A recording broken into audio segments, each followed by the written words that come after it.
Mark Consuelos has admitted that hosting Live alongside his wife, Kelly Ripa, has been the antidote to his morning sex habit, admitting, "This job has really gotten in the way of that."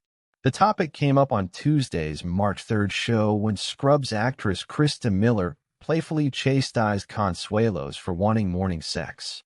Ripa previously revealed on a July 2025 episode of the Not Skinny But Not Fat podcast that Consuelos wanted to have sex only in the morning. "I watch this show, I'm a fan. And Mark, I'm going to say this with love. There's no morning sex. No one likes it. And not even on the weekends," Miller said per People. Consuelos replied, "I got to tell you, this job has really gotten in the way of that. It's been the antidote for it." Miller admitted to having the same problem with her husband, Bill Lawrence, noting that women don't fall for the "I just want to cuddle you" routine. "My window is in the afternoon. It's a short window," she explained. "And also, Bill has to be home and also not bugging me. There are a lot of steps, a lot of hurdles."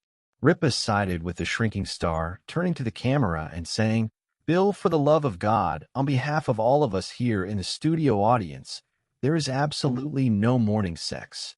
"I don't know, Bill. Something tells me you should go for it," Consuelos quipped. Ripa opened up last year about why she doesn't like morning sex. She said after removing her retainer and her husband peeling off his nasal strips, she found them to be the most repulsive, disgusting people in the morning. "I'm already pre-disgusted for tomorrow morning," she joked. "The greatest thing about this job, this thing has almost repulsed him from morning time during the work week, which is like a miracle. May this show last until he suffers from erectile dysfunction. He's in his mid-50s now. Shouldn't that be happening now? I was promised." They called it an odd miracle of modern marriage, how a bright, clamorous breakfast time television show could, through a steady drumbeat of teleprompters, commercial breaks, and wardrobe calls, mute the siren call of the marital dawn. Mark called it an antidote. On air, in that soft, fluorescent crucible of morning television, he was practiced charm and easy cadence.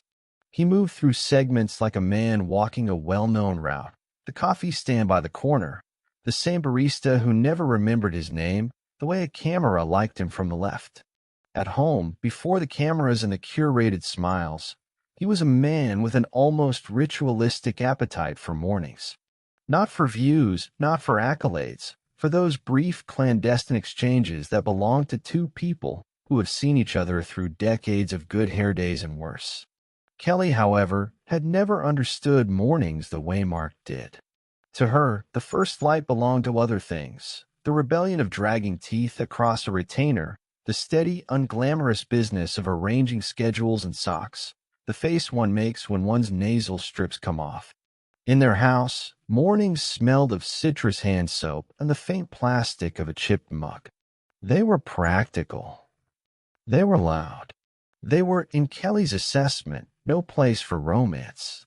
So when the laugh from a guest, a friend, an actress who'd appeared on his show for years, landed on their little domestic squabble, it did what laughter always did. It carried the truth into the open and made it lighter. "It's the job," Mark said on that Tuesday, in front of 12 bright studio lights and the national audience who loved to think they knew them.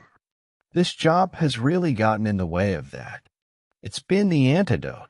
A snort from the audience. A raised eyebrow from Kelly. The line landed, and it landed like a pebble in the water, small, rippling, and then everything else looked different for an instant. What the cameras didn't show, what the teleprompter couldn't, was the private arithmetic of a marriage shaped by public life. Morning shows demanded rehearsal. They demanded a kind of early, crisp brio that required sleep be cut into neat, performable slices. They required Kelly's laughter to be calibrated and Mark's ad-libs to land on cue. Over the years, the routines that had once lived in the margins of their relationship were fenced in by schedules.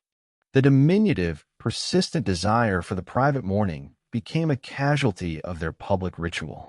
But antidote was also a small, mischievous word, and antidotes have a way of teaching you what you'd lost. That evening, after applause had been peeled away like a bandage, and the studio had been scrubbed clean of endless coffee cups, Mark and Kelly sat in the living room surrounded by the small casualties of the day. A pair of headphones, a script clipped to the corner, Kelly's retainer glowing innocuously in a little case. Outside, the city had softened into night. The lights from apartments were like a scattering of stars fallen near the horizon. "You made it sound clinical," Kelly said, smiling despite herself. "Like the show is a vaccine." "Well," Mark said, folding himself into the couch at the exact angle he had perfected over years of news bites and commercial pauses. "It keeps the schedule. It keeps you in the present tense."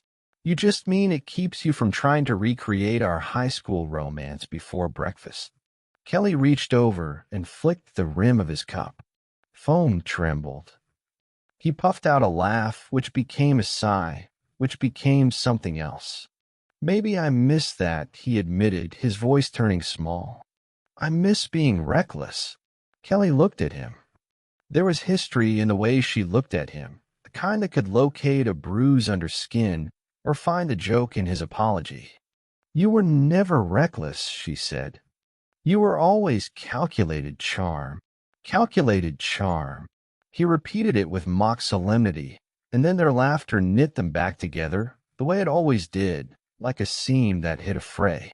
It would have been easy, then, for the evening to dissolve into the comfortable quiet of the practiced couple, to let the public line be a public line, and the private life be simply private. But something in Mark's admission had loosened a hinge. The rest of the week passed with the measured rhythm of the show. Segments rehearsed, guests welcomed, laughter edited into perfect arcs by commercials. Still, between the interviews about travel and recipes, the subject kept surfacing like a persistent guest. "Morning sex?" Kelly asked one afternoon as they walked through the studio corridors, escorting a guest to the green room. She loved saying it like a question in a foreign language, testing the accents of the word in front of the crew. "It's not sex," Mark said, which was an evasion so pure it could have been a profession. "It's possibility. It's a how the day starts." "Possibility," Kelly repeated. "You make it sound like a breakfast cereal." In truth, the public banter, the teasing, the confessions, had a way of softening the stubborn edges of the private life. They were adults. They could laugh, but in private, there were longer, quieter reckonings. There was the part where time felt like a thief, schedules, age, the long arc of a career that demanded young energy even as it blessed them with older wisdom. The idea that a job could act as an antidote to desire conjured a tiny terror. What if the thing that once drew them together would someday be smoothed out by daylight and deadlines?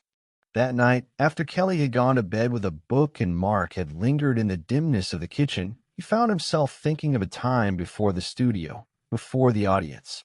He thought of tiny, ridiculous moments, a stolen kiss by the vending machine on a cold night, the way Kelly had once used his jacket when he'd lost his on a ferry, how they had brushed teeth side by side in a tiny apartment with a window that overlooked a street that smelled like salt and car exhaust. He thought of mornings when his heart had felt lighter, because the only alarm he needed was the small, earnest one in his own chest. So he hatched a plan that was both foolhardy and entirely him. On Friday morning, he woke earlier than he had in months. He let the house breathe in the great hour, moved like a cat through the rooms he'd known for years. He brewed coffee that smelled hopeful and strong, the way people imagine good stories begin. Then, with the quiet audacity of someone young again, he placed a note where he knew she would find it, on the bathroom mirror, written in the kind of handwriting that betrayed a grin.